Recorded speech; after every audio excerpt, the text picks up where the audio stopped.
Everybody, Chris Webster here to talk about one of the latest supporters to the Archaeology Podcast Network, The Motley Fool. Now, I've been investing in the stock market through various applications for a few years now, and everybody who's listening to this can benefit from that sort of investment for the long-term financial planning. And also, I know the hosts of these podcasts can benefit because as archaeologists, like none of us get retirement. We all have to kind of fend for ourselves. So investing in the stock market is a good idea, but not everybody can do it. And look, we get it. The market is complicated and confusing, and to many of us, it simply doesn't make sense. In fact, where do you even start? Take all of the guesswork out of it with the Motley Fool Stock Advisor. The Motley Fool has been around for over 25 years and has been spot on in recommending some of the world's most important companies before they hit the big time. I'm talking about Amazon, Tesla, Netflix, Starbucks, all before they exploded in value. With their easy to use and super informative service, Stock Advisor, you could join the ranks before they potentially find the next big thing. After all, their average stock recommendation is up over 400% as of April 10th, 2023. And no need to be intimidated by financial jargon or market complexities. As the name suggests, these guys don't take themselves too seriously. Now, finances, that's a different story. Their friendly and relaxed approach has helped over 700,000 people move closer to financial independence, all while beating the market and having fun. New members can access Stock Advisor for only $89 for their first year, a full $110 off the full list price. Don't sit on the sidelines and think about what could have happened. Visit fool.com/APN to start your investing journey today. That's $110 discount off of $199 per year list price. Membership will renew annually at the then current list price. So again, check the link in the show notes of this episode. You're listening to the Archaeology Podcast Network. Welcome to episode 153 of A Life in Ruins podcast, where we investigate the careers of those living a life in ruins. I am your host, Connor Johnen, and I am joined by my co-host, David Howe. This week, we are joined by the founders of Community Connections, a historical consulting company based out of Denver. Jessica and Jasmine, thank you so much for joining us today. How are you doing? Doing well. Thanks for having us. Yeah, doing good. Happy to be here. Yeah. Is it like fieldwork season for you all? Right now, It's about to be crazy. Yes. Yeah, we were just talking about fall spring, right? So it's still kind of like hit or miss right now. But yeah, I hear it's going to be really busy, especially for Jess. But we've got some field work coming up too, so that'll be fun. We can talk about that in a minute. Yeah. Yeah. Are you guys based out of Denver right now? Is that where you're recording? Yes. Cool. Okay. Yeah. Nice. I do love Denver. I never lived there, but I've been there a million times. Seems like a cool place to live. Where are you at now, David? I'm in Nashville, Tennessee. Awesome. Cool. Yeah. Are you in a closet right now? I am in my closet. I am avoiding all of the animals in my household, so this was the only place that worked. Smart. No, you wouldn't be the first or 15th guest that has done that, actually. Okay. Yep. This is where it's at. Yeah. So I guess we can get into what you guys do, but I guess we wanted to start off with, how'd you get into anthropology in general? We can start with Jasmine. Sure. So I actually got into archaeology before anthropology. Obviously, it's all connected and everything. But when I was about 12, I went overseas for a little while, I think 10 days or something like that. And I stayed in England, Ireland, and Wales, and I got to do a lot of really cool sightseeing. So at 12 years old, my brain was just completely exploded with these amazing cultural sites. And so ever since then, I just had this love for exploring culture and history and understanding how people used to live a long, long time ago. And lo and behold, that's archaeology. So I came back from that trip and I was just super inspired. And that really started my journey on figuring out what archaeology is. And I ended up going to my undergrad and studying archaeology and eventually got my master's in anthropology with a concentration in archaeology from University of Denver. So that's kind of the shortened version of how I originally got into history and archaeology. Nice. What was the coolest thing you saw overseas that really sticks out in your brain? I got to see Stonehenge, but that actually wasn't one of the most prominent memories for me because it was already blocked off at that point when I went. So, you were in a bus, so you just get to see it out the window. So it's not really as impactful as you might hope it would be. But I think what was really impactful for me was actually kissing the Blarney Stone. So I didn't realize you had to lay on your back and like basically do a back bend and like hold on to these metal bars and like lean all the way back and like kiss this stone that's like on the outer wall of the castle. And I'm afraid of heights. So that like took a lot of courage for me to do that. And so I remember that really distinctly. And of course, it's a iconic historical thing, but also I think what was really impactful too was when I was staying in Ireland, I got to stay with a host family. So I got to have a little bit more of an inside view on like cultural practices and foods. And we took a like horse-drawn carriage through some of the mountain passes there, and it was super green and beautiful. And so I think, just those two memories like really stick out to me as just very vivid and impactful in a way, because it was not just like historical, but it was also a cultural component there where I got to understand a little bit more about how people lived in different parts of the world. And I think that's really important too. So one could say you connected with the community. Yeah. I do have a quick question on that though. Do they like wipe the Blarney Stone down before the next person kisses it, or how's that work? They probably don't even let you do that anymore. But like back in, when was that? Like early 2000s or something. Oh, okay. Yeah, definitely in the not. Before times. Yeah. In the before times. Yeah. Yeah. The BC before COVID. Yeah, for real. I just looked at a picture of the Blarney Stone. It looks, I would have a bad time. Like just like the height it's at. It's pretty sketchy. Yeah. Yeah. Is it like a Disney ride length wait to do it? I think it can be. I don't remember it being that long, but I was also 12, so it was a long time ago. It could have been long. I'm not sure. Oh yeah, that is definitely corroded from faces being on it. Yum, like all of those germs. Yeah, there's like a wet spot that never really goes away. Yeah. Which is gross. What about you, Jessica? How did you get into archaeology, anthropology, history? Yeah, let's see. So my dad was always into history, so I kind of had that baseline foundation of like, oh, this is something that's really interesting. And then, it seriously was watching The Mummy. I absolutely loved that movie, and I wanted to figure out how to do that in my life. So yeah, let's see, that came out in 1999. So from watching The Mummy, I just tried to figure out how I could like travel the world to get involved with any different culture. And it kind of boiled down to archaeology, and I was like, let's roll with it. Let's see what goes. Let's see what happens. And then I ended up going to, so I'm from Pueblo, Colorado, and there's the Pueblo Archaeological and Historical Society, and they had a monthly meeting, and I showed up, and they are the sweetest people. We still have connections with them and have worked with them a little bit. But yeah, they brought me in and started introducing me to absolutely everybody. So that was how it kind of all started happening. It was a good time. Good times. Cool. Shout out Brendan Fraser. Yeah, right. Yes.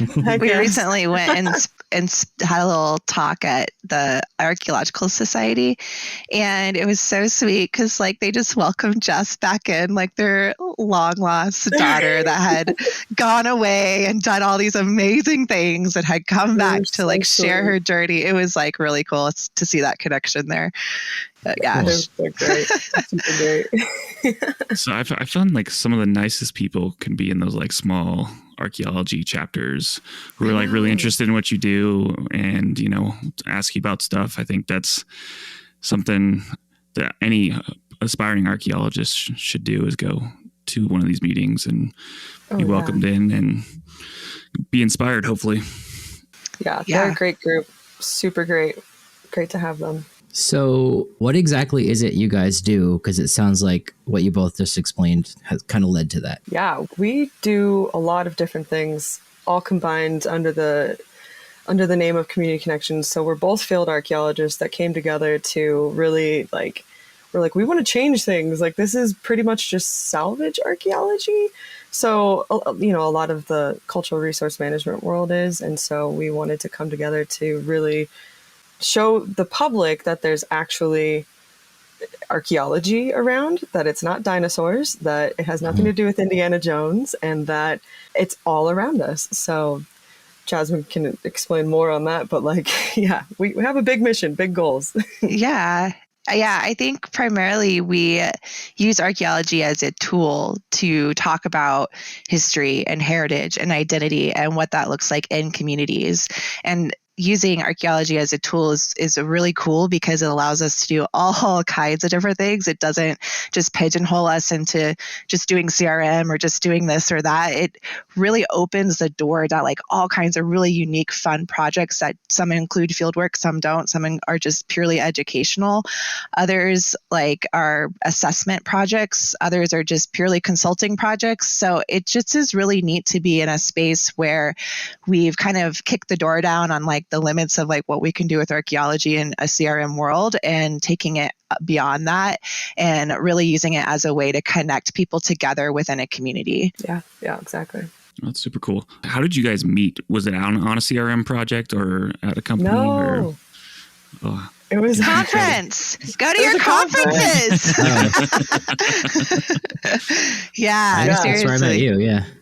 Yeah, we met at the Colorado Council of Professional Archaeologists, their annual conference in Longmont in 2019. 2018. Yeah. And then we eventually went into business together April 1st of 2019. Right. So it was like a year of knowing each other, hanging out, and then it all started from there. Yeah.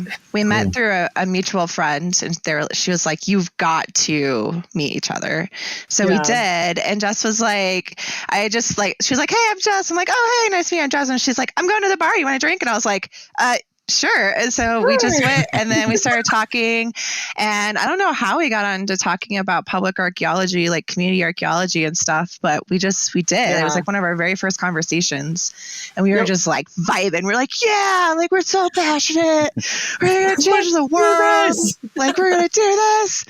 And yeah, we just became friends over that first year. And then April 1st, 2019, we're like, I don't know what we're going to do, but let's do something. We're doing it. Nothing bad's going to happen in the next year as we start a business. Exactly. Funny, like it's not funny, haha, but ironic. Yeah, our launch party was scheduled. On the day that they closed Denver down. So like her parents were going to fly out. Like we had a whole venue booked and everything. Oh no. And then it was just like, boom. It was unfortunate. Well, it sounds like you guys made it through it, so that's good. Yeah. I mean, we didn't really have any sort of like overhead or anything, like no employees. So we were fortunate on that part, but Yeah. So what exactly, like, is it, like, what's the day-to-day look like for you guys doing that kind of work? It varies so much. Yeah, it's so different.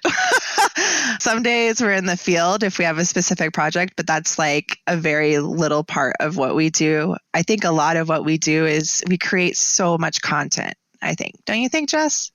Yeah, I'd say a good chunk of the time we're at work, co-working spaces, each other's houses, coffee shops, and we're like, okay, we're making this pamphlet. We're going to make this for social media. We're going to make this for a course.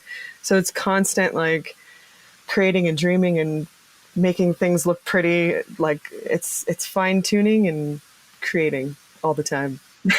Yeah, I think a lot of our projects, we've partnered with nonprofits, and a lot of times we've found that they need a ton of help, like with just creating materials that they can use in the community, or like website stuff, or just like, informational things, or if they have an idea of a program they want to do, like they need so much help. They just like don't have those resources in house. So a lot of what we're finding is these projects are coming to us that are primarily educational and outreach facing. And so they're like, hey, like we have an idea for this cool kids course, but we can't make it, and like we don't have the ability to host it. So for example, we have on our website right now, it's a free course for kids on Obsidian and South Park, and that was sponsored by South Park Site Stewards and the Site Steward Foundation Incorporated of New Mexico.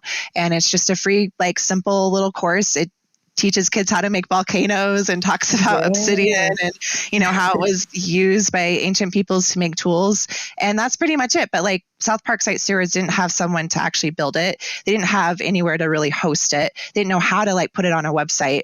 So they just paid us to do that. And so we're finding that a lot of our projects center around projects like that. So I think to be as general as possible, it's a lot of outreach and education material that we are creating. Yeah. Do you enjoy that aspect of it? I guess it seems like everything's varied and any sort of project could come in any sort of format. Do you guys really think you enjoy and kind of thrive in that kind of environment? For me, it's refreshing to be able to be like, okay, we have to do, like Jasmine's the writing queen. Like she writes and writes and writes and writes, and it's wonderful. And I'm so thankful. But yeah, like we come together in a very balanced manner. I'd say like we have a lot of variety, and I think it helps fuel different ideas for different, even other projects. And yeah, it's I love it. Yeah.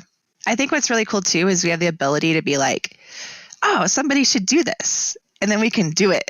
Like, it's like, we should create like a social media series on like I live in a house that was built in like 1921.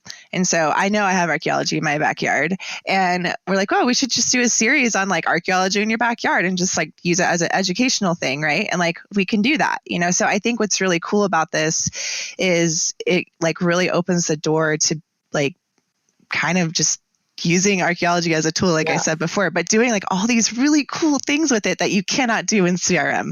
It's just not built that way. Yeah. We're built to like be in the field and do 9-day sessions and die and come back to life. And, that's just not, and like, this is like all the happy, like fuzzy, warm feelings of archaeology. and so it feels really fantastic, especially, Jess was saying we make a really balanced team. And I 100% agree with that. I think Jess is like an idea generator. Like she is so amazing at brainstorming and like coming up with these fantastic ideas and then like making an outline and be like, this is how we can do it. And then I'm really good at coming in and being able to like fill all that stuff in. Like she said, I write a lot. And so I think between the two of us, we just have a really unique relationship that we can really do some cool projects. And Jess specializes in like pre-contact archaeology. I specialize in historic archaeology, which I don't know, we're probably changing that name at some point. I don't know what to call it now. It's post-European archaeology. I have no idea. But so we do have this kind of like cool relationship where we can kind of hit all aspects of archaeology here in the US. And I think that makes us like pretty fierce. So cool. Yeah. That's awesome. I think on that note, we are going to end this segment. We'll come back in a second segment and talk a little bit more.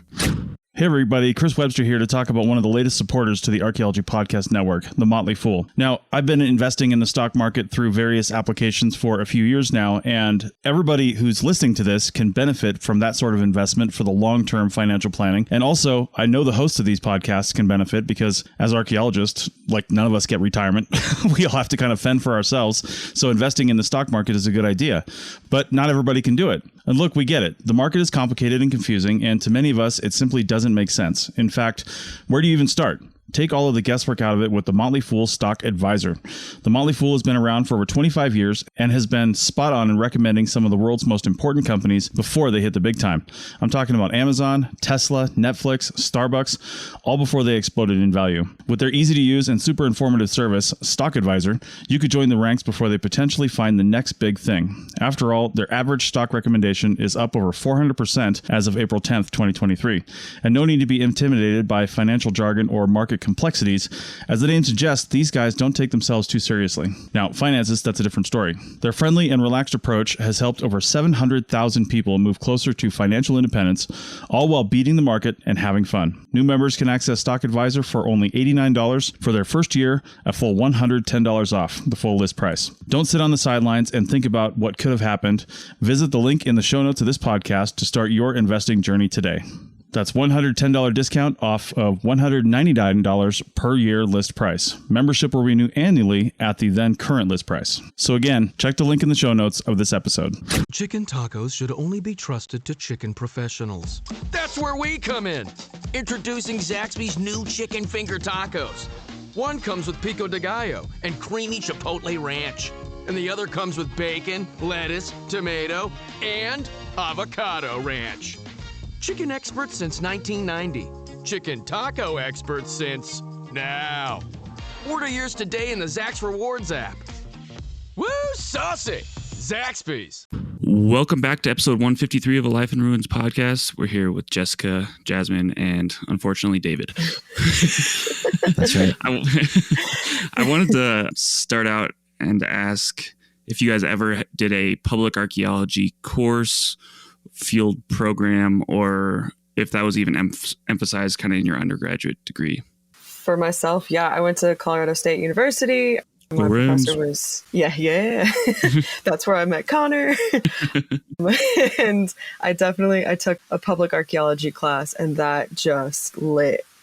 I took that public archaeology class and tried to get more involved with the archaeology in my hometown of Pueblo, Colorado. The El Pueblo History Museum is down there, and I used to volunteer and dress up in 1840s gear. I had to wear bloomers and all the things. And, Wow. and I had to show kids around and what chores were like back in the day. But anyways, when I took that public archaeology class, that kind of started everything for myself to get to where we are now. Because I got into the tourism industry because I figured I wanted to start doing like maybe archaeological tours or just figuring out how to get people involved with archaeology. And I didn't know exactly what that looked like, but that single class definitely launched everything for me. Did we take that together? I feel like we were in the same. I think, class yeah, for that. I always sat in the front right, but I feel like you were around. I was in the back because I was. Okay. Were you guys undergrads Student. together? Or were you a grad Yeah. student? Okay. Undergrads. Yeah. Cool. Yeah.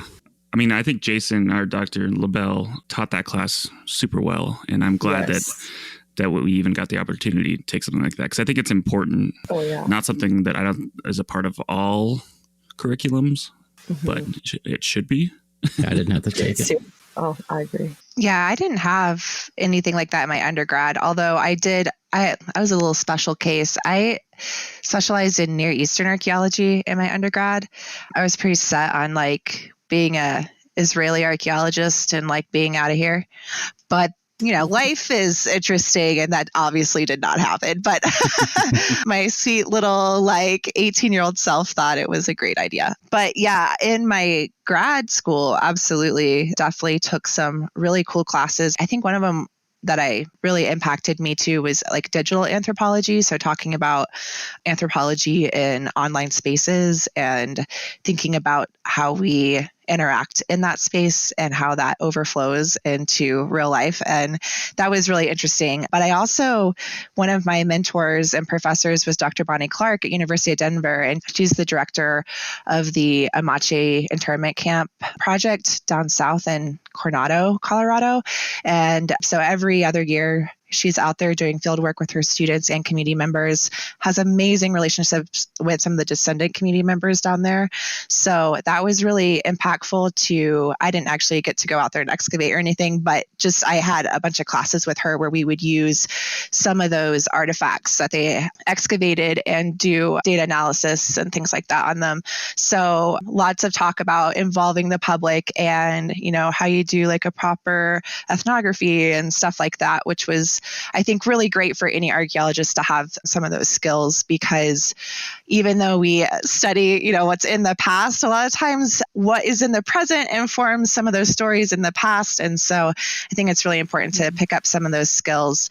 But I think the most impactful thing was I did my thesis work out in Connecticut, and I got to work with the former state archaeologist who is now passed, but he was so influential in thinking about archaeology in public ways. He just invited every single community member to our excavation, Boy Scouts, Girl Scouts, historical societies, neighbors down the road, everyone. And it was just an amazing to see him sit and talk to the public and teach them about archaeology. And it was really something quite special.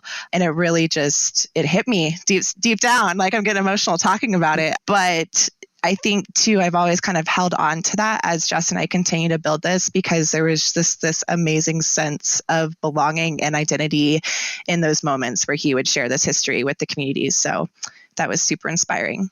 That's really cool. Because I've always found, like, I mean, not the older generation of archaeologists, but just archaeologists in general, when you like had the community involved and you're discussing, like, people always listen. Like, archaeologists are always respected in that sense because you just know a lot of stuff. It's where people lived. And yeah, I wish more it could be like the indigenous, you know, people telling about it, but can't always happen when we're at an archaeological site. But like, yeah, it's just always cool. Like, the community is always very involved and like really pays attention when we're talking about that kind of stuff. Yeah. So I'm glad you had that experience. Yeah, that's good. Yeah, and it seems like local communities are obviously invested in these areas too. So if you can, and I think bringing in and talking to them is usually always beneficial. I mean, just to have that conversation. But, and it's cool that you were taught that digital stuff, because I think a lot of folks in our field don't ever get that kind of things. We're kind of just making this up podcast and digital thing, you know, right, making it up as we go, because it's not something that's taught in school to us. Yeah, that makes sense. Yeah. Yeah. Do they even teach podcasting in school? I guess maybe now they do. Like, not when I went, but yeah, I think they have to. Everyone and their sister has one. So. Yep. Yeah. I don't know. What kind of stuff did you guys learn in your public archaeology class, if you don't mind me asking? I think, I just remember there was so much. It was like a flood of information coming in, but I remember learning like how to set up my resume to like be able to present it to a CRM company. Connor, do you remember that? Your face suggests Yeah. No, I definitely remember that. There was a huge book. I feel like Jason Bell had us like read a huge book. Yeah, there was books and articles. I remember reading the Golden Trowel. It was such a cool article because he had us act it out. Yeah, the Golden Marshalltown, that's it. Anyways, stuff like that. But our main project, like that each one of us had to do, that's the thing that I was trying to do in El Pueblo History Museum. I think I remember him asking me, he's like, do you want to do something like fun, or do you want to do a project that's going to change things and going to be like meaningful? And I was like, oh shit, that is a great question. I guess I'm going to go for the meaningful answer. So yeah, I just, it wasn't necessarily the content that I learned so much. It was the essence of it all, of like, why are you doing this? Yeah. More or less. Yeah. I remember getting like specific examples of public archaeology, which was super helpful because then you can kind of see how people actually use the past to talk to people. I think that was super useful. And I think that actually doing the project too was helpful at that time, because you're like, I didn't feel like I was a professional, or I just got out of field school and now I'm going to try to like change the world or something. Yeah. It's going to work. Yeah. Jasmine, what about you? Anything you remember specifically, or?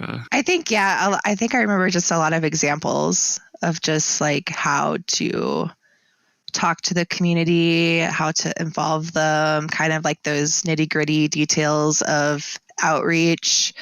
And I think one of the things that struck me is like it's a lot of work. Mm-hmm. And I think a lot of times in archaeology, it's easier to just kind of like, just like kind of put something nice over it and call it community engagement, because I think a lot of times, it can be scary to interact with the public because you just don't know how they're going to respond. And some people can be really mean, like really, really rude and mean. But I think that's like part of why we need to embrace it so much more, is because I think there has been this kind of time where we all have kind of just ran away from these responsibilities. And as an archaeologist, if we're not involving the community or somehow like giving back with our projects, then like are we doing? Like, why are we doing this? Like, why are we? It's just like archaeology for archaeology's sake. It's like in a vacuum. It doesn't impact or do anything for anyone. Yeah, we're like contributing to the gray literature, essentially. I feel like exactly. It's like CRM. Like, it's hard to find ways to do that in CRM and ways in outreach, but it seems like you guys have found that niche. Are there any projects that you all are really proud of, or besides all of them, because Yeah. Any ones that you are really proud of what you kind of accomplished through that process? Definitely. We've got a few. I don't know. Jasmine had some great connections and got us, like, so many random things happened for us to get into to be able to survey red rocks. Oh. So that happened. And that's an ongoing thing. Yeah. So that I'd say is one of them. But that is our pride and joy, our baby, our like claim to fame, if you will. Yeah. So Jess and I have like the honor and the privilege to be surveying red rocks, and we had our first season last year. So we're still like on the ongoing process of getting all of the information together and writing reports and all that stuff. But really, the end goal of this project is to also, well, it's kind of a multi-component project. Like, part of it is we absolutely need to survey the park because it's never been surveyed archaeologically in its entirety, which is just mind-blowing to me. I have surveyed out there and I still cannot understand why this hasn't been done. Anyway, so that is one component, is like we need to do an inventory for like responsibility's sake. Like, we can't protect something we don't know about. yeah. But the other part of that is using all of this information as a community engagement tool. So we're working with the education coordinator and the wildlife program director, in addition to the director of Denver Mountain Parks, to create educational content for Denver public schools so that we can give that out to teachers. Teachers can use it in their classrooms as kind of a foundational tool for learning archaeology. And when you learn archaeology, you learn a lot of other cool skills like critical thinking and math and like science, all kinds, like there's so many cool things that you can learn just by doing archaeology. It's not just like one thing. So we're really going to highlight some of those things and then use that as a base so that when students are able to, they can come out to Red Rocks. And Jess and I have identified a teaching site actually out there that's easily accessible. It's just a massive historic like picnic area. So it's nothing significant, but it has like every single color of glass basically out there. So just that in itself is a cool tool to talk about, like, why are glass different colors? Like, why does that happen? What is the science behind that? And then how does that help us date things in time? So having kids out there to actually use pen flags and like go mark stuff and talk about artifacts and things like that. So we'll also be doing some drone footage and creating DEMs to also talk about sites and like why that, like how we map them and what that looks like and what you can tell from a DEM and all those things. So we're not just doing archaeology for archaeology's sake, like we talked about, like we're actually taking all of this information and making it in accessible little snippets of things here and there that the public and especially our public schools can latch onto and use. Yeah. That's super cool. I assume you guys have found some weird shit at Red Rocks. Yeah. Yeah. I'd imagine it's a lot of like White Claw and like craft beer cans or something. There's plenty of that. There's some other things too. That was up there. We found a drone actually. You found a drone? That was weird. It was like, also, you could tell it was like hand soldered and like put together. So I don't know what kind of weird stuff they were doing, but we found it. Jess still has it, I think, don't you? Because I don't think Shannon wanted it. The director, she was like, I don't want it. It's just the footage is just some dude, like obviously. Oh, with footage. Yeah, it has footage. And he flew it straight up into there's a tower, like a cell tower up there. Oh. And that's like the worst thing to do with a drone is, so it completely interfered with the drone signal. The signal and everything. And the drone, you just watch it, just like, you just get dizzy watching it as it just tumbles down from the sky into this rock face. Oh my God. So that's where we found it. But yeah, good stuff. Yeah. I think one of the craziest things is like noticing like the extent of how much people have been around Red Rocks. Like we have full roam of the park, right? So we're out there like in places that we think that, oh, for sure, people have not been here in a long time. Like there's like a Coors can, yeah. So it's kind of crazy. Like, yeah, how like much people have been all over this place for such a long time. We did find some amethyst glass like up on this hillside after climbing these like crazy like 90-degree angle rocks, which was awesome. Jess was like, gets a little vertigo, so we kind of just helping her. I can't be up high and then look up, and that's exactly what I needed to do to get to the next spot. But I was just like, I'm gonna fall backwards. I'm gonna die here. Like, this is how it all ends. So, anyways. So we found like 2 little amethyst like neck and finishings that like probably cork tops, like just. Yeah. But like other than that, it's probably the oldest historic stuff that we found. And then there's a distinct lack of pre-contact, just like it's just absent. You can tell people just like walk right in and like, oh, I'm taking everything. So there's almost nothing there that we're finding so far. It's really unfortunate. But it is really unfortunate. And like that's why what we do at Community Connections is so freaking important, is because if people are educated and they understand that picking up artifacts and taking them home and putting them in a shoebox isn't helpful, even though it's cool to see them, it like completely rips apart a piece of our historic story. And so like Jess and I are out there trying to figure out more of what the cultural story of Red Rocks is. And we can already tell you that there's a huge chunk of it that's going to be missing. We actually got to go to CSU and look at a comparison collection that was excavated just north of like Red Rocks. Like you could walk there from the park, and just was like freaking out because it was just beautiful material, like absolutely gorgeous points and all kinds of like beautiful lithics.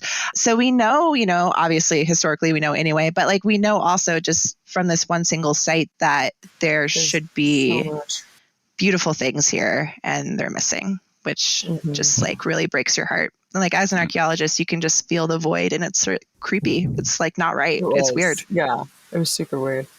Yeah. Well, I think we're going to take a break and we'll come right back. If you are missing a drone, though, feel free to reach out to the Community Connections people.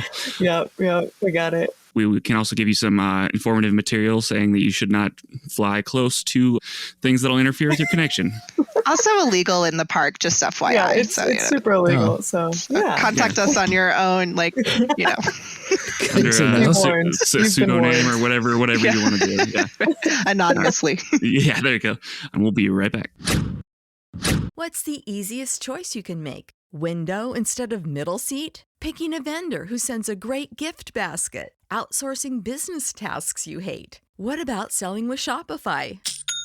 Whether you're selling a little or a lot, Shopify helps you do your thing, however you cha-ching. Shopify is the global commerce platform that helps you sell at every stage of your business. From the launch your online shop stage to the first real-life store stage, all the way to the did we just hit 1 million orders stage. Shopify's there to help you grow. Whether you're selling scented soap or offering outdoor outfits, Shopify helps you sell. Wherever and whatever you're selling, Shopify's got you covered. Sign up for a $1 per month trial period at shopify.com/try. Go to shopify.com/try now to grow your business, no matter what stage you're in. Shopify.com/try.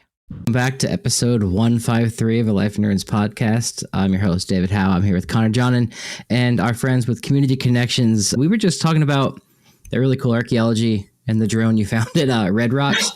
But what are some like future projects you guys have coming up or things you're looking forward to? We are so looking forward to International Archaeology Day. It is on October 21st from 9 a.m. to 2 p.m. We'll be in the southern lot of Red Rocks Park. Yeah, because we had done a bunch of work this last year at Red Rocks, we were speaking with the park director. Well, she's the director of Denver Mountain Parks, but she's so enthusiastic, loves this whole project. She wants people to like fall in love with archaeology, just like we all have. And so she was hoping to have some sort of like bigger public component. And so when we brought through a random series of events, Jasmine and I were approached to take over International Archaeology Day, which has been going on for the past 11 years. And it kind of just fit perfectly into what we're all about. So we told Shannon about that, and then it just kind of started taking like it's a life of its own. So it's been really, really fun so far. But yeah, I don't know, Jasmine, if you want to add more to that, but Yeah. Oh my gosh. It's been a monster, but it's been my favorite. So Roxborough State Park originally started International Archaeology Day, like kind of here in Metro Denver South. I don't know. It's not really Metro Denver. But anyway, it's kind of, but they started it with their volunteers, and it was just kind of a small, like park driven event.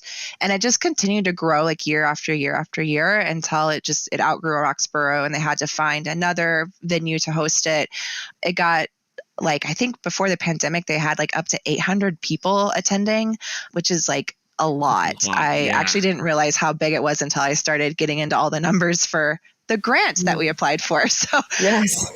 But last year we were approached by someone on the IAD committee, seeing if we were interested maybe in taking over the event, because the original organizers were retiring from their park positions and just didn't like really want to take this on anymore. They've been doing it for 10 years, wanted to do some stuff of their own in their older age. And so again, as Jess said, this fits perfectly into our mission of spreading archaeology and educational outreach like to the community. And so last year we spent the majority of the time just sitting on the IAD committee, or IAD International Archaeology Day committee, learning all the ins and outs of what goes into organizing this event. And it's a pretty massive event. It's beastly. Last year, there were over 22 different organizations, all with tables and booths set up where you could just walk through and learn all about different kinds of archaeology projects. They also had like really cool stuff like lithophones set up that you could like play. And they had something on the fur trade. Yeah. There was like the History of Colorado was there with some cool activities for kids. So it was just like, it's a really cool vibe. And so Jess and I decided to take this on. And since we're pretty small and still like newly growing, we partnered with Colorado Preservation Inc., which is a nonprofit, and they applied for a grant in partnership with us to run and host International Archaeology Day at Red Rocks Park and Amphitheater. So we are like super thrilled. We think it's just going to be the coolest project ever to continue growing. We have a lot of really amazing partners and collaborators, but we're always looking for more. It's international, so we're really trying to grow the diversity part of this event. So I think I had mentioned earlier that like I had studied like Israeli archaeology, and I still have great connections over there. And so we're pulling in that connection. We're going to have some Mesoamerica archaeology. I'm also on the board of Schreiger Ranch, which is like a pretty cool historic resource down south, and it's Austrian. So they're going to show up and talk about some Austrian culture. And then we're doing our best to include as many people as we can from the BIPOC community. So looking at Indigenous, Black, Asian, Mexican, Chicano, like all of these other types of partners that a lot of times are just on the fringes and get left out. And so Jess and I are doing our best to kind of reinvent this so that it becomes more inclusive. And the organizers have done just an amazing job at building this. And we really believe in the work that they're doing. So we're just going to try to grow it bigger and have it at Red Rock. Jess and I are doing kind of like one of festival vibes. So we're going to do like, we're going to have like, we're going to have a stage for speaker, and we're going to have a food truck and a little mini beer garden. It's going to be pretty sweet, if I say so. One of the food trucks actually is an Apache sibling pair. So they have their own food truck that they take around, mostly Colorado Springs, but sometimes Denver and whatnot. And we've got members of the Northern Arapaho. They're going to do a teepee demonstration and all sorts of stuff. So, hopefully everybody can make it. It's going to be so fun. You had me at festival vibes. Yes. Yeah. Peace and love. Was it? Yeah. We're like creating we're going to have like a little photo booth. It's going to be like a banner of like the IAD like logo, or like, so every year we have an artist draw some artwork, and we've been working with Elena Haberluck, who just does amazing, beautiful, beautiful illustrations, but she has been drawing like scenes from like Red Rocks and stuff. And so we're going to like do a big banner with like some cool Red Rocks art on it. And you can like take your picture from the IAD banner. It's going to be so cool. Oh my gosh. I'm such a nerd, but it's going to be awesome. No, I love the enthusiasm. I'm excited for it. Heck yeah. Elaine is a good friend of mine. She's really talented. We should probably get her on the show at some point. You should. Yeah, she's awesome. Definitely. Yeah. I was just wearing her shirt that she designed yesterday with the points on it. It's awesome. Oh yeah. Yeah. So yeah, in addition to like some of those like bigger projects that we have, we also like, I think I mentioned earlier, do some work with nonprofits. Jess, do you want to share kind of with one of our most recent projects? I think it's so cool. It's one of my favorite things so far. Yeah. So Connor, you had mentioned the enthusiasm and like passion that the smaller communities have. We were approached by Jai and a woman named Senda from the Lakewood Historical Society. And they are so passionate and so knowledgeable about what they have.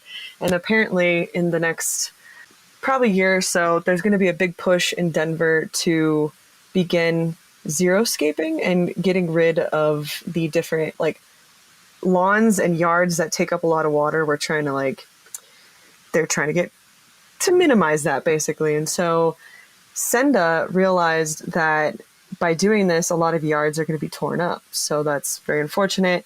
If people find things like artifacts or whatever, like they're not going to know what they're finding, so they'll probably just toss it away.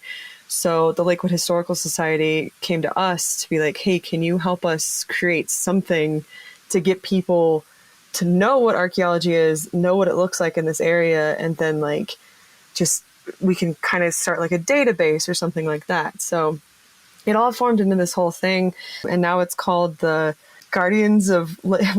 I always mess this name up because I always want to say Guardians of the Galaxy, but it's just as epic. Like it's so fun. So it's the Lakewood Historic... Wait, Jasmine, tell me what it is.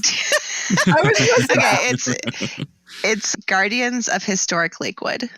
Thank you. Yes, yeah. Guardians of Historic Lakewood. So anyways, we're creating a pamphlet. We're going to have like chat with an archaeologist days. People are going to fill out forms of, not extensive forms, but just like, what did you find? Is it metal? Like a Google form, basically. Yeah. Something like, nice and simple. Yeah, to help track data. So Jess and I are going to create a handbook, like a citizen archaeology handbook that'll be digital. And so anyone that wants to sign up for the Guardians of Historic Lakewood program will get a handbook, and it'll have like really basic information in there, like if you find this is a nail, like this is this is window pane glass, it's flat, like stuff, just really basic things, but things that you would find like around a household, and have pictures and descriptions and stuff in there so people can use that to kind of identify what they have. And then that will direct them to like the Google form on the Historical Society website where they can like log their information and what they found. And then the Historical Society is going to take that information and do some really cool projects with it, like creating story maps and talking about where certain things happened and how we can tell from, these artifacts, or, we'll see what happens when people start actually, submitting their data. But it really empowers people to take care of these items rather than just like stashing them somewhere or just throwing them out. It gives them like meaning, and they know what to do with it.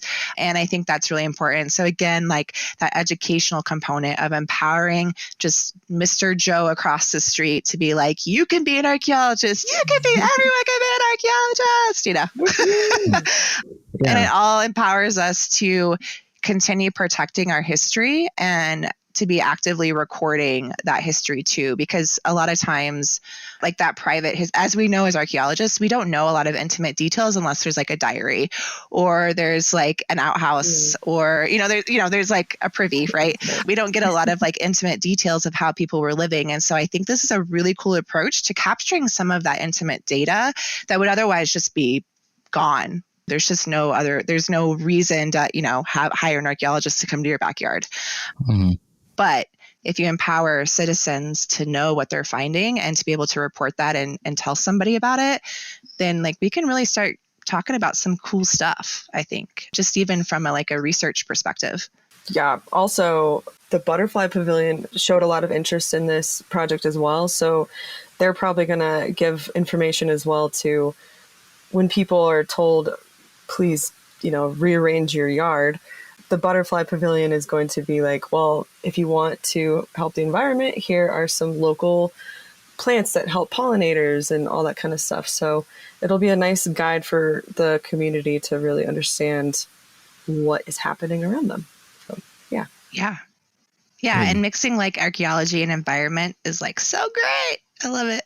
Yeah, absolutely.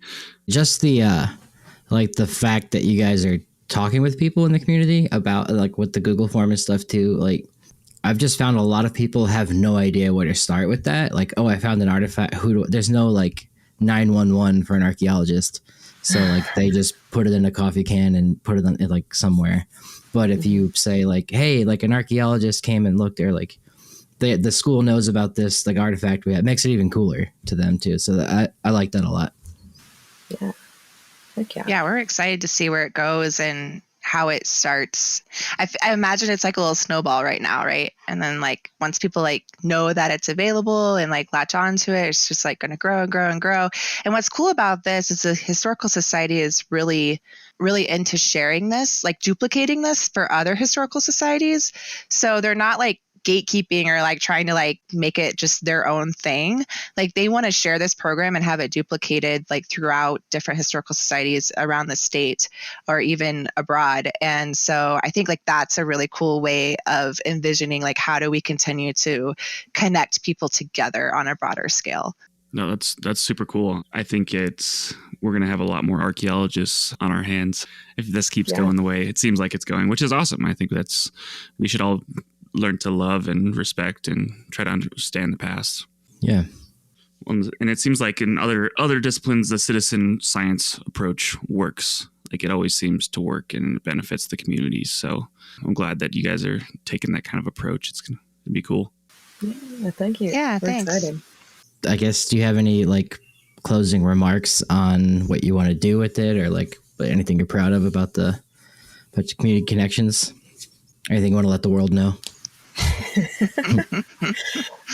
I guess just like archaeology matters and science matters, and the more you know, the better off you'll be. So if you ever have any questions, just let us know. And yeah, I'm sure there's plenty more to say, but yeah. I think what's really, I think through all this learning and growing and building a business and being a field archaeologist and like running my body into the ground and trying to figure out why do I even want to do archaeology? Because there are those moments when you question yourself, like, did I really pick the right every day profession? I think what I've learned is that one, archaeology is absolutely viable and it's a profession that we really do need. And we have just made it one thing. And it is not just one thing. There's so many other things that go into doing archaeology and really doing it well. But the other thing I think too is that, and this is really, sorry, my dog. The other thing, number two, that is really important, most important, is that people matter. And that is why we do this, is because people are the most valuable resource that we have. And documenting them and what they've done in the past is a privilege and it's an honor. And I think that that is the thing that I want to tell everybody listening, that, you know, this is serious work and we're doing the best we can to make it applicable for everybody. So, yeah. Awesome. That's beautiful. Yeah. So before we end the show, we usually ask the folks we have on if you have any recommendations for books, articles, videos, apps, you know, anything you would recommend for people who are interested in public archaeology. Yeah. One book I read is called Archaeology and Community Service Learning. It's edited. I don't know if I'll say this guy's name right, but it's Michael S. Nassane, Nasssaney, and Mary Ann Levine. And again, it provides a lot of examples of community archaeology and public archaeology, but it also talks about some of the strategy behind why they did the project that they did and how they did it and why they did it the way that they did. So I think that's really helpful to learn kind of like the behind the scenes of public archaeology, and that there really is a lot of work and effort that goes into curating these experiences. You can't just like slap it together. It's like, it's a process. So I think that was something I think that really has helped me in my journey and understanding like how to work with the community, especially using archaeology.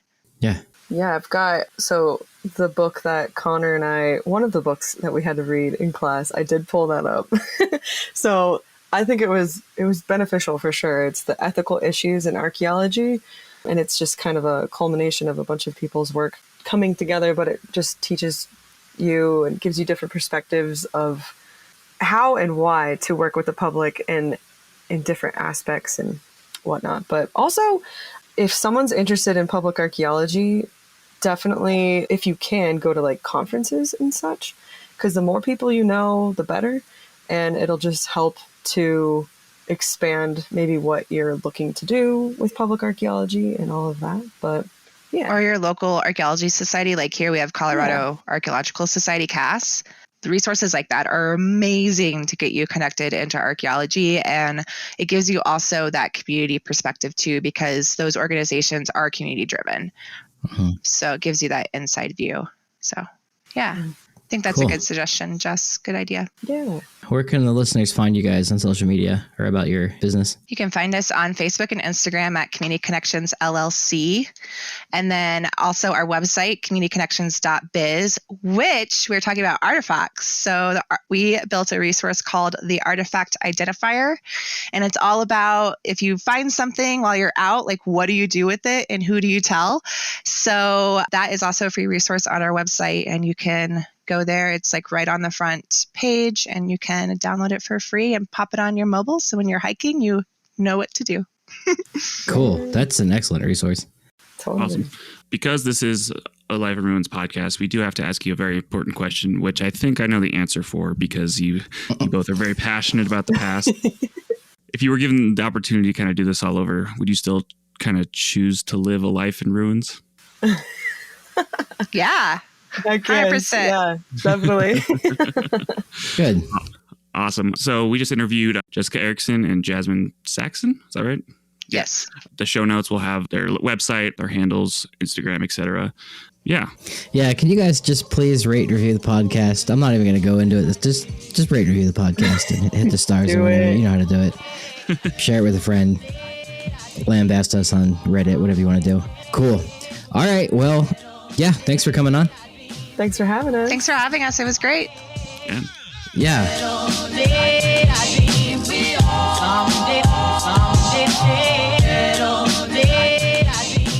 Thanks for listening to A Life in Ruins podcast. You can follow us on Instagram and Facebook at A Life in Ruins Podcast, and you can also email us at alifeinruinspodcast@gmail.com. And remember, make sure to bring your archaeologists in from the cold and feed them beer. And as we close the show, Connor, do you have your witty, stupid joke? Stupid? I don't remember what we call it. I think. Yeah, I do. So I changed all my passwords to Kenny. Now I have all Kenny logins. Oof. Oh. See what I mean? Oh my God. That groan is what I live for. All right. Oh, man. Okay. Sounds good. Yeah, see you guys next week.